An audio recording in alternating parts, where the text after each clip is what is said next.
मिसा आपको ये बात समझ में क्यों नहीं आ रही कि बीजान बिल्कुल दुरुस्त कह रही है।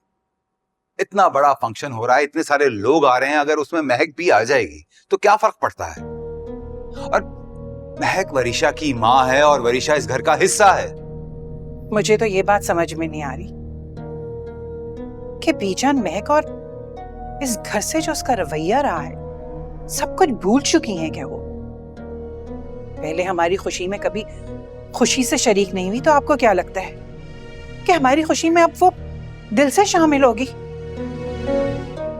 वरीशा तक तो बात सही थी, लेकिन अब महक भी इस घर का फर्द बन के रहेगी, मुझसे ये बात हजम नहीं हो रही।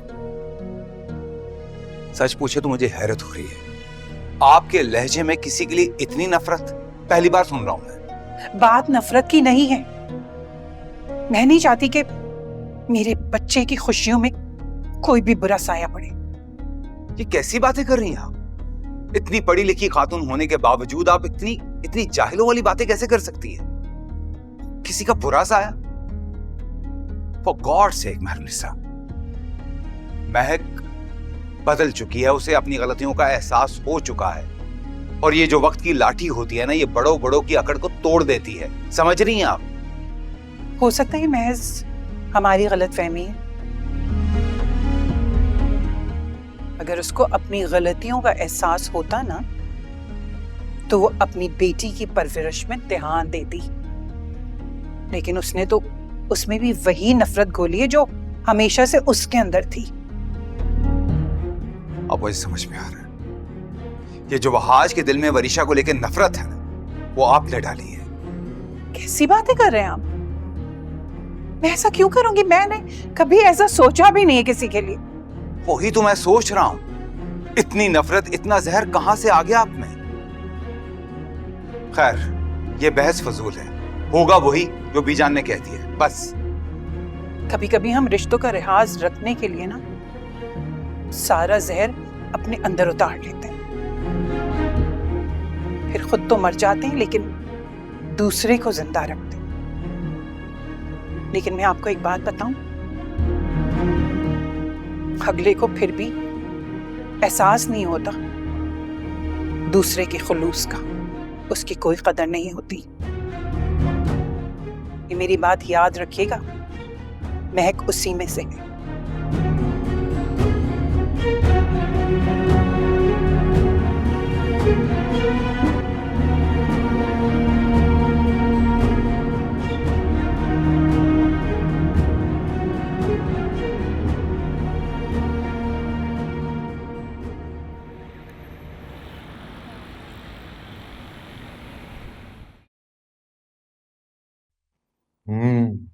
तुम्हारी बात नहीं हुई मामू से?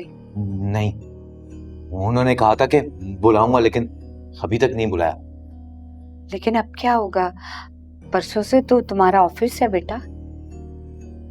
कुछ भी हो जाए मैं ऑफिस जरूर जाऊंगा। मुझे अपनी जिंदगी में कुछ बनना है, अपने पैरों पे खड़ा होना है। मैं ऑफिस जरूर जाऊंगा। यही तो नहीं चाहते तुम्हारे मामू कि तुम अपने पैरों पे खड़े हो, वरना कौन सकी बहन की औलाद को एक मुलाजमा के हवाले करता है कि पालो उसको। मम्मी प्लीज, आप मेरे सामने अपने आप को मुलाजमा मत कहा करें, मुझे बिल्कुल अच्छा नहीं लगता, क्योंकि आप मेरी माँ हैं। बस मेरी तनख्वाह आने दें, मैं आपको इनकी गुलामी से आजाद कर दूंगा, अपने साथ कहीं दूर ले जाऊंगा आपको। सच कहूं आपसे, मेरा मन करता है कि मैं आज ही चला जाऊं यहाँ से। अच्छा बस इतना परेशान ना, सब्र करो, और अल्लाह ने चाहा तुम्हें अपने सब्र का फल बहुत अच्छा मिलेगा बेटा। आमीन। अरे हाथ क्यों रोक लिया? एक रोटी और खाओ बेटा। नहीं, मेरा पेट भर चुका है। आप एक काम करें, हाँ हाँ हाँ आप खाएं। मैं अच्छी तरह जानता हूं, इससे ज्यादा खाना लाने की इजाजत नहीं है आपको। न जाने कई रातें आपने भूखी पेट सोई हैं। मुझे तो बाद में अंदाजा हुआ कि आपने अपने हिस्से का खाना भी मुझे खिला दिया। कमाल करती है अम्मी आप भी। मैं अच्छी तरह जानता हूं अगर ये रोटी मैंने खा ली ना, आप फिर से भूखी सो जाएंगी और ये मैं हरगिज बर्दाश्त नहीं कर सकता। बहुत अच्छे माँ बाप की औलाद हो तुम। अल्लाह करे तुम्हारे माँ बाप को जन्नतुल फिरदौस में जगह दे और तुम्हें बहुत कामयाब करे जिंदगी में। ये मेरी दिल से दुआ है। खुश रहो बेटा, तुम्हारे दिल की हर मुराद पूरी हो। आमीन। अच्छा मैं खा रही हूँ, तुम तो खाओ। मैं खाता हूँ, पानी।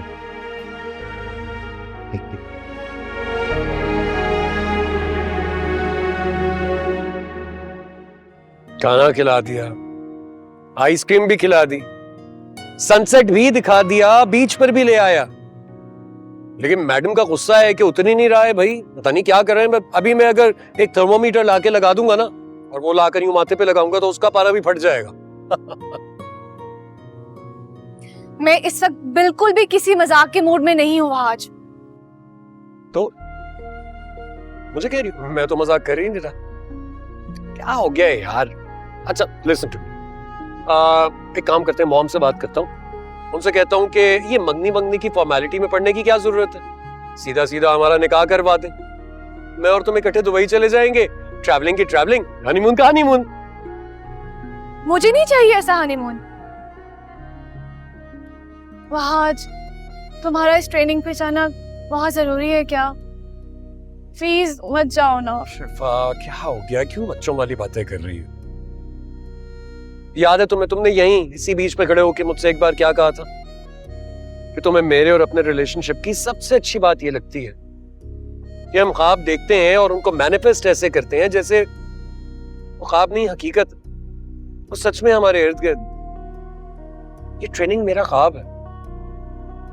मैं जानता हूं डिजिटल मार्केटिंग आने वाले वक्तों में किंग होगी, किंग।